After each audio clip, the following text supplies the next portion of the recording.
জল জীবন মিশনে কড়া বার্তা মুখ্যমন্ত্রী শুভেন্দু অধিকারীর। নবান্নে কেন্দ্রীয় জলশক্তি মন্ত্রীর সঙ্গে মুখ্যমন্ত্রী বৈঠক করেন এবং সেই বৈঠকে কড়া বার্তা দিলেন। ঠিক কি নির্যাস বৈঠকের কি নির্দেশ দিলেন মুখ্যমন্ত্রী শুভেন্দু অধিকারী জানাবে সোমরাজ রয়েছে আমার সঙ্গে। দেখো, জল জীবন মিশন নিয়ে আজ মুখ্যমন্ত্রী শুভেন্দু অধিকারী এবং কেন্দ্রীয় জলশক্তি মন্ত্রী সি.আর. পাটিল বৈঠক করে। যে বৈঠকে বিভিন্ন জেলা শাসকরা ভার্চুয়ালি উপস্থিত ছিল। নবান্ন সূত্রে জানা যাচ্ছে সেই বৈঠকে জেলা শাসকদের কড়া নির্দেশ দিয়েছেন মুখ্যমন্ত্রী শুভেন্দু অধিকারী। জেলা শাসকদের এবার মাঠে ময়দানে নেমে পরিদর্শনের নির্দেশ দিয়েছেন মুখ্যমন্ত্রী শুভেন্দু অধিকারী। কল আছে অথচ জল নেই, এই ধরনের অভিযোগ ইতিমধ্যেই রাজ্য প্রশাসনের শীর্ষস্তরের কাছে এসেছে এবং তাকে সামনে রেখে মুখ্যমন্ত্রী শুভেন্দু অধিকারী কেন্দ্রীয় জলশক্তি মন্ত্রীর উপস্থিতিতেই জেলা শাসকদের নির্দেশ দেন যে এমন দেখতে হবে কোথায় কোথায় কল আছে কিন্তু জল নেই এবং সেটা মাঠে ময়দানে নেমে পরিদর্শন করতে হবে। যদি এরকম কোথাও ঘটনা ঘটে থাকে তাহলে অবিলম্বে জলের ব্যবস্থা করতে হবে। মুখ্যমন্ত্রী শুভেন্দু অধিকারী তেমনটাই নির্দেশ দেন জেলা শাসকদের বলে সূত্র মারফত খবর। অন্যদিকে কেন্দ্রীয় জলশক্তি মন্ত্রী সি.আর. পাটিল তিনি বৈঠকে বলেন যে পশ্চিমবঙ্গ জল জীবন মিশনের কাজে অনেকটাই পিছিয়ে রয়েছে।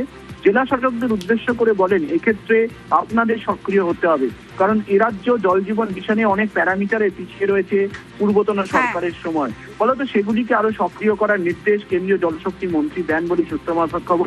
এদিন প্রায় 1 ঘন্টা জেলা শাসকদের সঙ্গে ভার্চুয়াল বৈঠক করা হয়। নবান্ন থেকে এই বৈঠকে উপস্থিত ছিলেন মুখ্যমন্ত্রী শুভেন্দু অধিকারী ও কেন্দ্রীয় জলশক্তি মন্ত্রী সি.আর. পাটিল।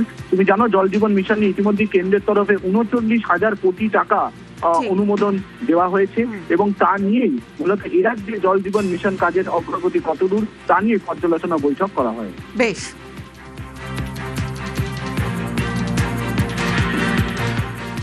21শে জুন কলকাতায় যোগা দিবস পালন আর কলকাতায় একাধিক চমক রয়েছে।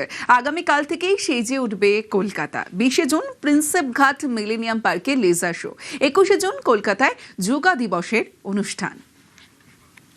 প্রিন্সেপ ঘাটে গঙ্গা বক্ষে 500-র বেশি নৌকার উপর হবে, জেটির উপর হবে যোগ অভ্যাস। তার সঙ্গে এই প্রিন্সেপ ঘাট চত্বর, আমার পেছনের ছবিটাই তার প্রমাণ দিচ্ছে কিভাবে একেবারে সেজে উঠেছে। যোগাভ্যাস কেন প্রয়োজন? নিত্য জীবনে সাধারণ শরীর চর্চায় শরীর মনের আত্মশুদ্ধি এবং অবশ্যই ভালো রাখা এবং ভালো থাকার জন্য যোগের গুরুত্ব কতখানি সেটাই গোটা প্রিন্সেপ ঘাট চত্বরে ফুটিয়ে তোলা হয়েছে। মেগা যোগা কার্নিভালের পাশাপাশি প্রিন্সেপ ঘাট চত্বরে আগামী 20শে জুন সন্ধ্যায় মেগা কার্নিভাল যেমন হবে, এই গঙ্গাবক্ষে 500 জেটিতে যোগাভ্যাস যেমন অনুষ্ঠিত হবে, তার পাশাপাশি হতে চলেছে মেগা ড্রোন শো। যে ড্রোন শো এই গঙ্গার ঘাট অর্থাৎ প্রিন্সেপ ঘাট, মিলেনিয়াম পার্ক চত্বর কিংবা বাবুঘাট চত্বরে অনুষ্ঠিত হবে।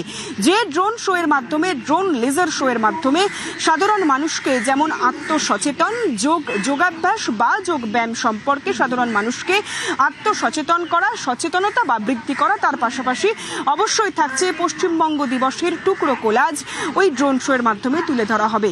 রাষ্ট্রের প্রথম, রাষ্ট্রের সর্বাধিক, এই বার্তায় মূলত বারবার দিয়েছে বিজেপি সরকার। সেই বার্তা এবার প্রধানমন্ত্রীর উপস্থিতিতে লেজার শো এর মাধ্যমেই সাধারণ মানুষের কাছে ফুটে উঠবে। তার সঙ্গেই মেগা যোগা কার্নিভাল, যা আগামী দিনে গ্রিনেস বুক অব ওয়ার্ল্ড রেকর্ডে জায়গা করে নেবে বলেই মনে করা হচ্ছে। ক্যামেরা খবরের সঙ্গে সুস্মিতা, নিউজ 18 বাংলা, কলকাতা। সেজে উঠছে কলকাতা এবং যে ছবি দেখাচ্ছি প্রিন্সেপ ঘাটের ছবি। প্রিন্সেপ ঘাটে স্যান্ড আর্ট, ওড়িশা থেকে শিল্পীরা এসে এভাবেই স্যান্ড আর্টের মাধ্যমে প্রিন্সেপ ঘাটকে সাজিয়ে তুলছেন।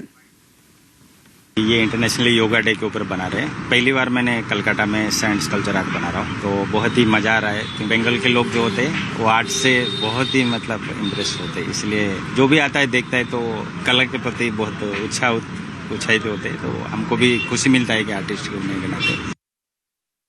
কলকাতায় যোগা ডে সেলিব্রেশন, যোগ নিয়ে মহাযজ্ঞ হতে চলেছে কলকাতা শহরে আগামী 20শে এবং 21শে জুন। 20শে জুন প্রিন্সেপ ঘাটে হতে চলেছে মেগা যোগা কার্নিভাল এবং তার সঙ্গে লেজার শো। অবশ্যই প্রিন্সেপ ঘাট চত্বরেও আরও একটি চমক থাকছে, তার কারণ বালির উপর কৃষ্টি, বালির উপর সংস্কৃতি, কলকাতা শহরের টুকরো চিত্র এবং তার সঙ্গে ইন্টারন্যাশনাল যোগা ডে, তার একেবারে চিত্র ফুটিয়ে তোলা হচ্ছে বালির উপর।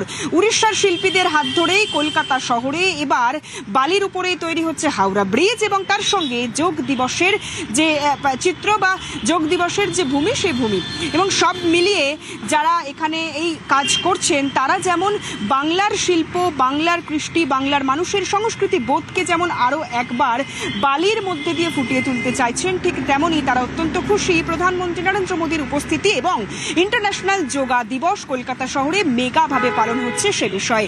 ক্যামেরা খোকনের সঙ্গে সুস্মিতা, নিউজ 18 বাংলা, কলকাতা।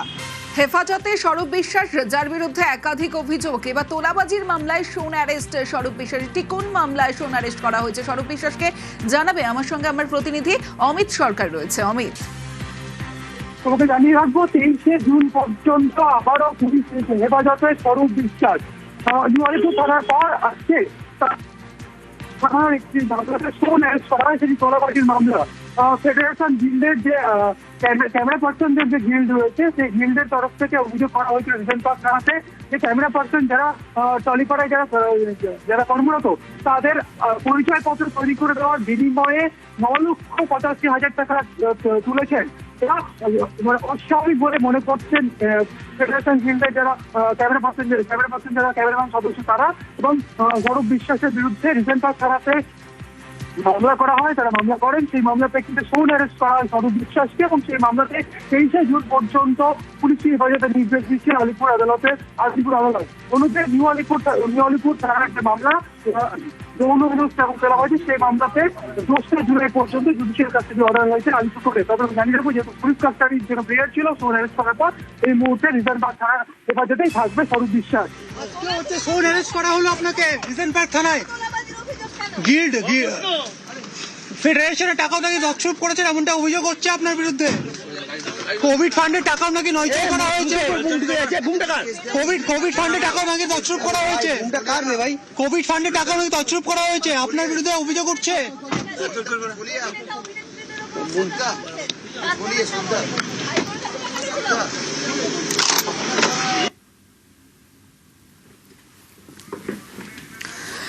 তোলাবাজির মামলায় সোন অ্যারেস্ট স্বরূপ বিশ্বাস। স্বরূপের বিরুদ্ধে রিজেন্ট পার্কে তোলাবাজি মামলা, মঙ্গলবার পর্যন্ত পুলিশ হেফাজতের নির্দেশ। তবে যখন স্বরূপ বিশ্বাসকে বের করা হয়েছে, সাংবাদিক আমার প্রতিনিধি অমিত একাধিক প্রশ্ন করলেন, কিন্তু স্বরূপ বিশ্বাস কোনো প্রতিক্রিয়া দিলেন না, কোনো প্রশ্নের উত্তর দিলেন না। আমার প্রতিনিধি অমিত একাধিক প্রশ্ন করলো স্বরূপ বিশ্বাসকে। তোলাবাজির মামলায় সোন অ্যারেস্ট স্বরূপ বিশ্বাস এবং স্বরূপের বিরুদ্ধে রিজেন্ট পার্কে তোলাবাজি মামলা, মঙ্গলবার পর্যন্ত পুলিশ হেফাজতের নির্দেশ আলিপুর আদালতের। এবং স্বরূপ বিশ্বাসকে সামনে পেয়ে যখন প্রতিনিধি অমিত সরকার একাধিক প্রশ্ন করলেন সোন অ্যারেস্ট, তার বিরুদ্ধে ঠিক যা যা অভিযোগ রয়েছে, অর্থাৎ কমিশনের যে অভিযোগ করা হচ্ছে টালিগঞ্জে কাজ পিছু 5% কমিশন, সেই একাধিক প্রশ্ন করা হলো স্বরূপ বিশ্বাসকে। তিনি কোনো প্রতিক্রিয়া দিলেন না। অমিত রয়েছে আমার সঙ্গে, অমিতের সঙ্গে কথা বলবো। অমিত, আমরা দেখলাম যে স্বরূপ বিশ্বাসকে একটু প্রথমে জানতে চাইবো যে স্বরূপ বিশ্বাসকে কোথায় নিয়ে যাওয়া হলো, এবং স্বরূপ বিশ্বাসকে যখন তুমি একাধিক প্রশ্ন করলে কোনো প্রতিক্রিয়া দিলেন না স্বরূপ বিশ্বাস। স্বরূপ বিশ্বাসকে এক্ষুনি এই মুহূর্তে রিজেন্ট পার্ক থানা পুলিশের তরফে তাকে তুলে তাকে থানার উদ্দেশ্যে নিয়ে যাওয়া হলো। যখন তাকে কোর্ট লকআপ থেকে বার করা হলো, তাই একাধিক প্রশ্ন আমরা করেছি তার বিরুদ্ধে। তোলাবাজির অভিযোগ, তার বিরুদ্ধে কোভিড ফান্ড, যে কোভিড ফান্ড তোলা হয়েছিল ফেডারেশনের তরফে 1,25,00,000 টাকা, সেই ফান্ডের টাকা তছরূপ করার অভিযোগ রয়েছে স্বরূপের বিরুদ্ধে।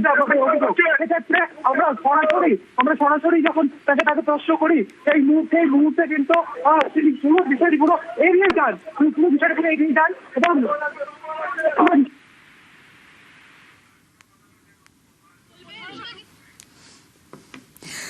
স্বরূপ বিশ্বাস, যার বিরুদ্ধে একাধিক অভিযোগ, যেখানে টালিগঞ্জে কাজ পাওয়ার জন্য 5% কমিশন নেওয়ার অভিযোগ রয়েছে, এই স্বরূপ বিশ্বাসের বিরুদ্ধে বিশ্বাস ব্রাদার্সের ছোট ভাই স্বরূপ বিশ্বাস এবং স্বরূপ বিশ্বাসের বিরুদ্ধে যেমন তোলাবাজি, শ্লীলতাহানির অভিযোগ, এবং আমরা নিউজ 18 বাংলাতেও এক্সক্লুসিভ দেখিয়েছিলাম টলিউডে কাজ করতে হলে স্বরূপকে টাকা দিতে হতো, এমনটাও অভিযোগ কারণ আজ আদালতে জানিয়েছেন সরকারি আইনজীবী। এবং শুধু তাই নয়, সোন অ্যারেস্ট করা হয়েছে। আমার সঙ্গে অমিত রয়েছে। অমিত, তুমি যেমনটা জানাচ্ছিলে। হ্যাঁ, একেবারে দেখো, স্বরূপ বিশ্বাসের বিরুদ্ধে একাধিক অভিযোগ নিউ আলিপুর থানাতে যেমন অভিযোগ তার বিরুদ্ধে ছিল, এবার রিজেন্ট পার্ক থানাতেও তার বিরুদ্ধে কিন্তু অভিযোগ হয়েছে। তোকে যে বিষয়টা জানাবো, নিউ আলিপুর থানা তদন্ত করতে গিয়ে স্বরূপ বিশ্বাসকে নিজেদের কাস্টাডি নিয়ে তদন্ত করতে গিয়ে তার বিরুদ্ধে যে একাধিক যে অভিযোগগুলো সামনে এসে তার মধ্যে উঠে এসছে যে পরিচালকদের তরফে টালিগঞ্জ পাড়ার পরিচালকদের তরফে অভিযোগ করা হয়েছে যে তারা যে সমস্ত টেকনিশিয়ানদের তাদের শুটিংয়ের কাজে ব্যবহার করতেন বা তাদের কাজে নেওয়া হতো, সেক্ষেত্রে তার তালিকা আগে পাঠাতে হতো স্বরূপ বিশ্বাসের কাছে। স্বরূপ বিশ্বাস অ্যাপ্রুভ করলে সেই সমস্ত টেকনিশিয়ানদেরকে কাজ দেওয়া হতো। এমনকি এখানেই শেষ নয়, অভিযোগের মাত্রা আরও বেড়েছে। যে সমস্ত টেকনিশিয়ান স্বরূপ বিশ্বাসের অনুমোদন পাওয়ার পর তারা কাজে যোগ দিতেন, তারা যে পারিশ্রমিক পেতেন সেই পারিশ্রমিক থেকে 5% করে কমিশন দিতে হতো স্বরূপ বিশ্বাসকে। এই অভিযোগ জমা পড়েছে, তার তদন্ত করা হচ্ছে। কোভিড ফান্ডের তছরূপের কথা বলা হচ্ছে যে তারা তদন্ত করতে গিয়ে ফেডারেশনে যখন অভিযান চালানো হয় স্বরূপ বিশ্বাসকে সঙ্গে নিয়ে, সেখান থেকে ফেডারেশনের বিভিন্ন যে ডকুমেন্টস বা ব্যাংক অ্যাকাউন্ট সংক্রান্ত যে তথ্য তারা পেয়েছেন, তাতে দেখা যাচ্ছে যে কোভিডের সময় বিভিন্ন কলাকুশলী, বিভিন্ন আর্টিস্ট তারা ফেডারেশনের ফান্ডের জন্য তারা টাকা দিয়েছিলেন। অর্থাৎ সেই অভিযোগ আর সেই অভিযোগের তদন্ত শুরু হয়েছে, তাকে হেফাজতে নেওয়া হয়েছে। অন্যদিকে আবার স্বরূপের বিরুদ্ধে রিজেন্ট পার্কেও তোলাবাজি মামলা।